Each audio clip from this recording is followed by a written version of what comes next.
রামিসা ধর্ষণ হত্যার রায় ৭ জুন। মাত্র ৪ কার্যদিবসে শেষ হলো আলোচিত এই মামলার বিচার।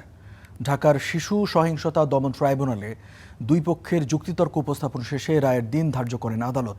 অভিযোগ প্রমাণ হয়েছে জানিয়ে আসামিদের সর্বোচ্চ শাস্তি চেয়েছে রাষ্ট্রপক্ষ। অন্যদিকে যাবজ্জীবন কারাদণ্ডের আবেদন আসামি পক্ষের। পল্লবীতে শিশু রামিসা ধর্ষণ হত্যার মাত্র ১৬ দিনের মাথায় রায়ের দিন ঠিক করলেন আদালত।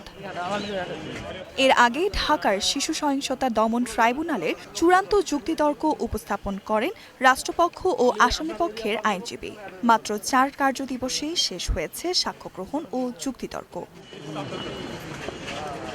যুক্তিতর্কে রাষ্ট্রপক্ষের আইনজীবী জানান, সাক্ষী ও আসামির জবানবন্দি অনুযায়ী এই ঘটনায় ডলার নামের কেউ জড়িত ছিলেন না। কারাবাসের সময় কয়েদিদের পরামর্শে নামটি সামনে এনে বাঁচার চেষ্টা করেন সোহেল।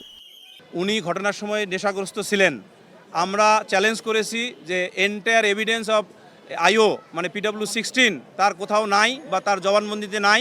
পরে উনি দেখাতে পারেননি, তার মানে প্রমাণিত হয় যে উনি ঘটনার সময় নেশাগ্রস্ত ছিলেন না। 164 ধারার অধীনে যে কনফেশন দেয়া হয়েছে বা দোষ স্বীকারোক্তি, সেই দোষ স্বীকারোক্তি আসামিদ্বয়ের যে সংশ্লিষ্টতা সেটাও দিবালোকের মতো প্রতিষ্ঠা করে।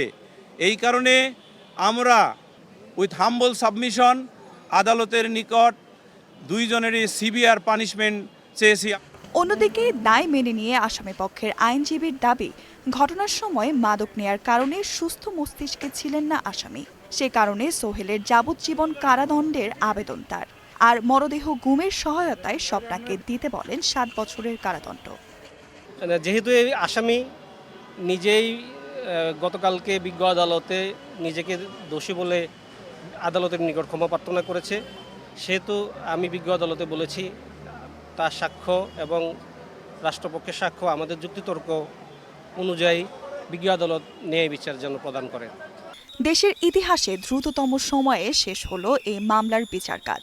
৭ জুন রায় হলে এর কপি পাঠানো হবে উচ্চ আদালতে। Nusrat Jahan, star news.